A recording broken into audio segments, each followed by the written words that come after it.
بسم اللہ الرحمن الرحیم۔ عام طور پر خیال کیا جاتا ہے کہ جگر کی اکثر بیماریاں الکوہل کی وجہ سے ہوتی ہیں، لیکن اس ویڈیو میں جس بیماری کا ذکر کیا جا رہا ہے یہ الکوہل کی وجہ سے نہیں ہوتی۔ اس بیماری میں لیور یا جگر میں بہت زیادہ فیٹ یا چربی جمع ہو جاتی ہے۔ عام طور پر اسے فیٹی لیور ڈیزیز بولا جاتا ہے، لیکن چونکہ یہ الکوہل کی وجہ سے نہیں ہوتی ہے اس لیے اسے میڈیکل ٹرمینالوجی میں NAFLD یا non alcoholic fatty liver disease کہتے ہیں۔ جو پرابلم الکوہل کی وجہ سے ہوتا ہے اسے الکوہل ایسوسیٹڈ لیور ڈیزیز یا ALD کہا جاتا ہے۔ اس ویڈیو میں non alcohol fatty liver disease کے بارے میں بتایا جائے گا۔ Non alcoholic fatty liver disease کو پھر دو قسموں میں تقسیم کیا جاتا ہے۔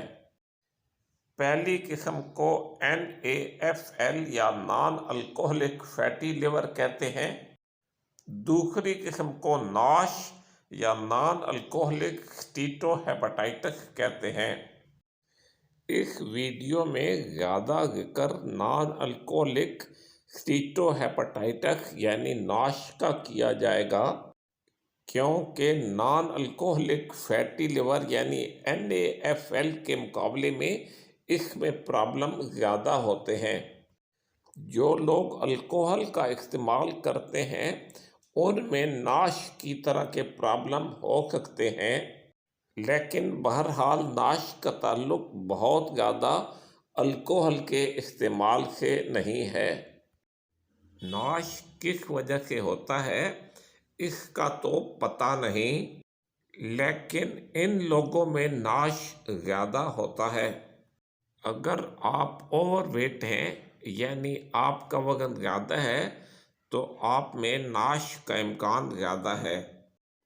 میں ایک میڈیکل ڈاکٹر ہوں، آپ سے ریکویسٹ ہے کہ اس ویڈیو کو لائک کریں اور میرے چینل کو سبسکرائب کریں۔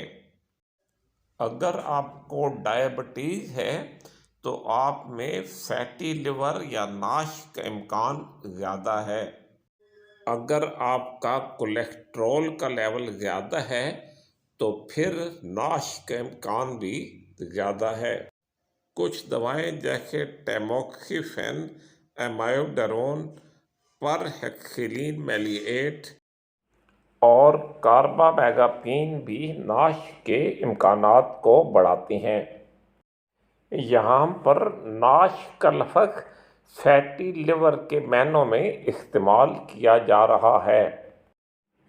نان الکوہلک فیٹی لیور اور نان الکوہلک اسٹیٹو ہیپاٹائٹس یا NASH کے درمیان فرق یہ ہے کہ NAFL میں لیور میں چربی یا فیٹ جمع ہوتی ہے لیکن ساتھ انفلیمیشن یا سوزش نہیں ہوتی، لیکن NASH میں لیور میں چربی یا فیٹ جمع ہوتی ہے اور اس کے ساتھ لیور کی انفلیمیشن یا سوزش ہوتی ہے۔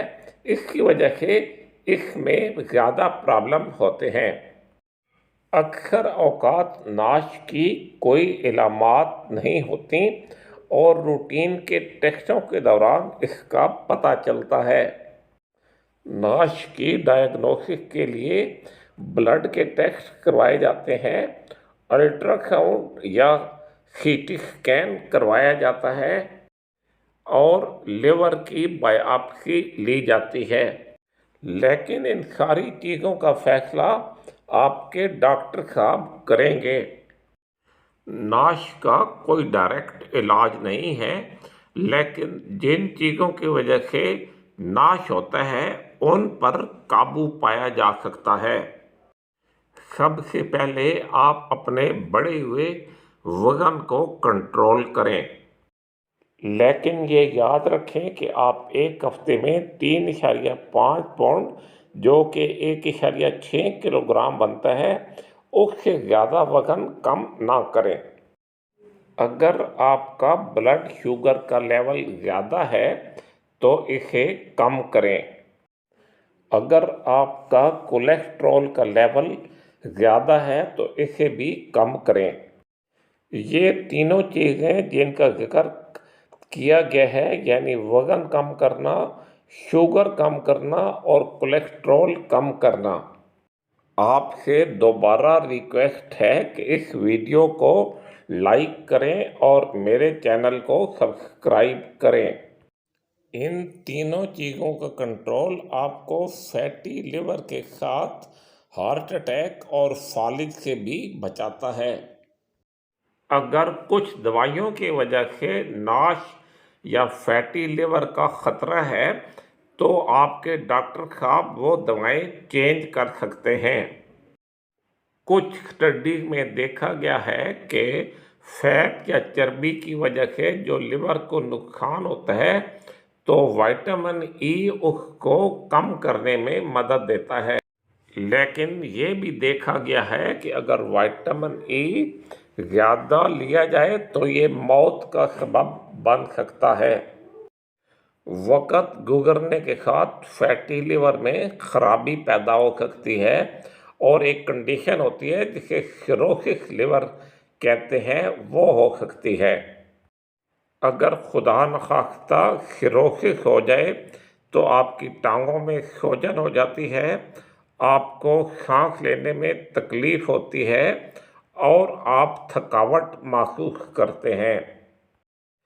اگر آپ میں خدا نخواستہ یہ علامات ہیں تو اپنے ڈاکٹر صاحب سے رابطہ کریں، وہ اس کی ٹریٹمنٹ کا بتائیں گے۔